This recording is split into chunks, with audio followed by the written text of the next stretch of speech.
विनोद जी भी हमारे साथ जुड़े हुए, उनसे चर्चा करेंगे। लेकिन इस बीच सबसे पहले मैं स्वामी सर्वानंद सरस्वती जी से जानना चाहूंगी, क्योंकि पहले भी हम इस पर चर्चा कर चुके हैं स्वामी जी, कि स्नान, ध्यान और दान ये ग्रहण से किस तरीके से जुड़े हुए हैं और इनका क्या महत्व है। देखिए, स्नान का मतलब है शरीर की शुद्धि, थोड़ा सा ग्रहण की जो रेज हैं वो आपके शरीर पर व्याप्त ना हो। और दान का मतलब है जो आपकी यथाशक्ति है, जो गरीब हैं उनको कुछ दान दीजिए, खाने को दीजिए। तो उसका भी एक दान देने का मतलब है आपकी अपनी अंदर की प्रसन्नता। दान का मतलब जबरदस्ती नहीं कि दान देना ही अनिवार्य है, ये शास्त्र कहीं नहीं कहता है।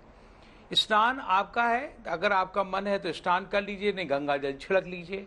और इसके बाद सबसे बड़ी बात जो अभी अजय भामी जी ने कही है, ग्रहण काल, ये दोनों ही ग्रहण काल भारत के लिए बिल्कुल हानिकारक नहीं है।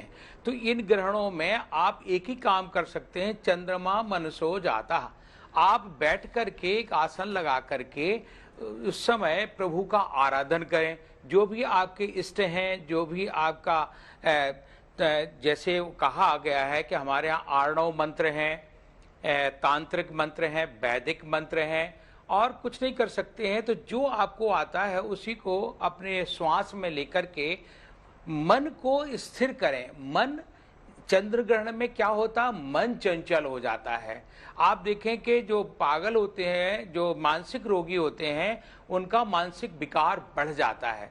तो उन लोगों को लिए घर में शांति पूर्वक नमः शिवाय का जप या कोई भी ओम नमो भगवते वासुदेवाय, ये कुछ ना कुछ कर देना चाहिए। अगर वो नहीं कर सकते तो आपको कर लेना चाहिए।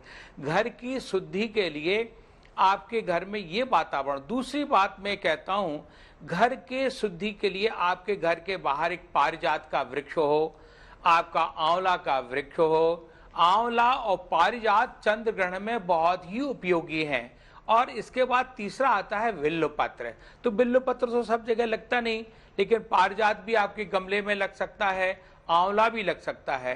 पारिजात तो साक्षात विष्णु ने जब अमृत मंथन हुआ था तो समुद्र मंथन में पारिजात, जिसको हिंदी में कहते हैं हर श्रृंगार, इसका पुष्प सफेद और उसकी डंठल पीली होती है, तो वो हुआ था इंद्र, इसलिए भगवान ने इसको इंद्रलोक में रख दिया था, कहीं राक्षस इसका हरण न कर लें। अंत में वो, अब लक्ष्मी ने कहा कि मैं अपने पारिजात को चाहती हूँ, तो बोले देवी मैंने वहां रखा। जब वहां गई, वहां जाकर के उन्होंने इंद्राणी से पारिजात ला करके फिर नारद को उसको सौंपा।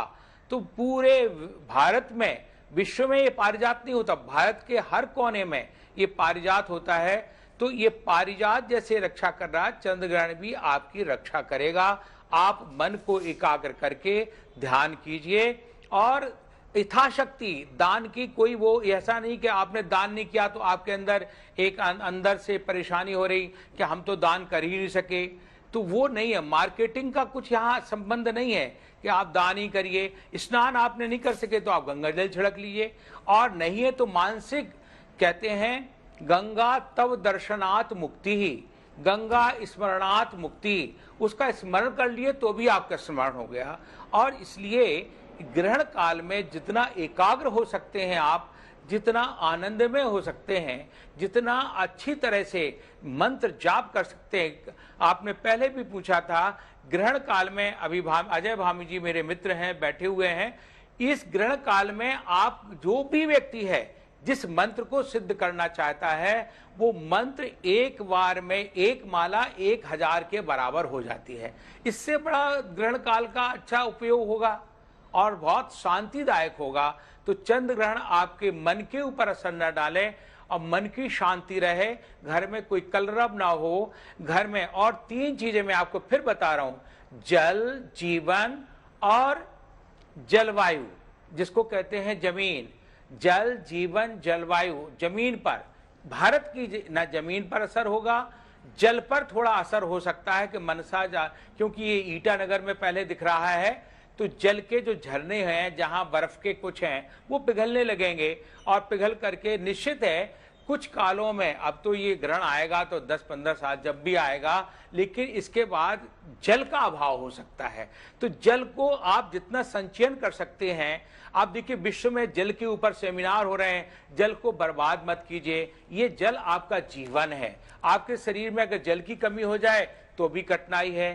तो जल का उपयोग कीजिए, वृक्षों की रक्षा कीजिए, पहाड़ों की रक्षा कीजिए, नदियों की रक्षा कीजिए। निश्चित है आपको ये ग्रहण आपके लिए उपयोगी होगा।